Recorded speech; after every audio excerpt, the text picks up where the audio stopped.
Okay then guys, let's get started with our classes on creating the first person.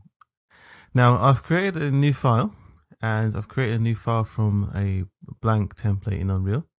So just so we're starting from scratch, okay? So it's a file that's completely empty, no content in there at all, okay? Apart from what we can see here that Unreal gives us, which is the floor, the sky, the clouds, and our player start. So this is how it came in, and that's what we get with our blank file. So I've created a folder here, and it's called course files, and I've created a map as well, which is saved as main map, and this is going to be our map that we use. So we've created all these things here. I also created a blueprints folder as well, so that we can save our blueprints, especially the first person one that we're making, right? Okay, so first of all, before creating our first person character, I'm already here in our blank file. I've only created the folders. If I push play, you can see that there's a camera, isn't there? Some form of navigation as well.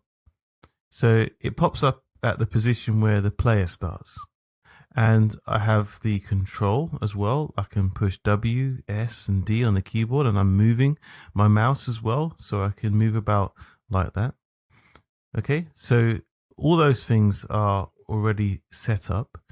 So there are some preset controls and camera settings. So where does that come from? Okay, well, it comes from Unreal. It's default settings. So if you don't set anything different, or you don't make any other changes, you should get the same as me.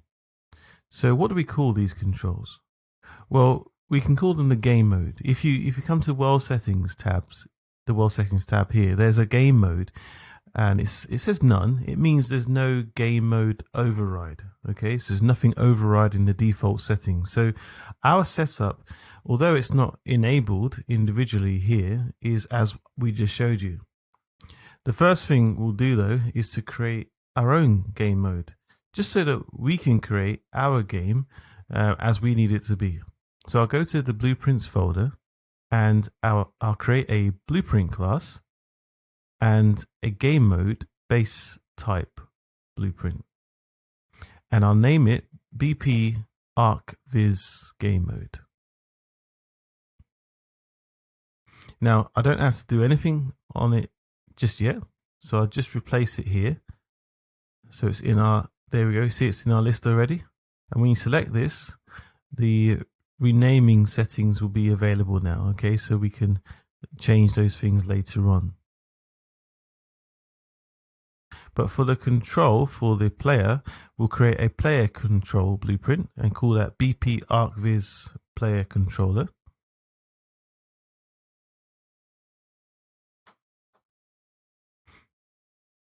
There we go. So, oh, I just made a mistake. Let's type that again. BP ArcViz controller. Let's see, we'll call it that. Okay. And then I'll replace it in our controller class. So you'll see BP ArcViz controller. All right. We don't need to worry about this for now. But now I'll create our first person. So once again, right click, I go to blueprint class, choose character type. Character and pawn are they're similar, but the character brings in all the movement settings, which we really need, don't we? So we'll create our main character and choose character, call it BP ArcViz character. There we go. Cool. So you can see that for each blueprint, depending on its class, the icons are already added here. So slightly different, but helping us to recognize what's what. Okay. So we got the character, the controller, and the game mode. Cool. We can just make sure we got them all in the right place. And that's it. So let's see how it works. We just push play. Okay. So now you can see that I can't move anymore, can I? I'm pushing W on the keyboard, but it's locked. So why is that happening? Well, that's because I've replaced all that I had before in the game mode. So now I'm using the game mode override, aren't I? It's not allowing me to use the movement features that were in the default game mode. But basically, this is it for this class, creating the game mode. Here, there is an extra bit of detail as well. So let me just open up the first, the blueprint here, just to show you something. Since this parent class is the character type, what will happen is it will bring in the capsule component with it, right? Which is the capsule that represents the body of the character. And this arrow right here, well, that indicates the direction that the character is facing, because Unreal doesn't know what's the front, back, right, left in relation to our character. So the arrow helps us to identify the direction. And here there's a mesh, which is a character mesh or skeletal mesh component, in case you have a mesh or a character that you want to drop into there. That's where you put that, just as you used to put in the static mesh in previous blueprints. So there are some extra functions here as well that you can animate the skeleton and lots more, but we don't really need that for our experience in ArcViz. And then you've got the character movement here, which you can adjust the movement settings, the speed of the character, etc. Lots of other detail in there. Now, since this is an engine, of course, there are several settings that you can configure and program, okay? But we don't need to program them all at once. We'll see some more details on that further down the line.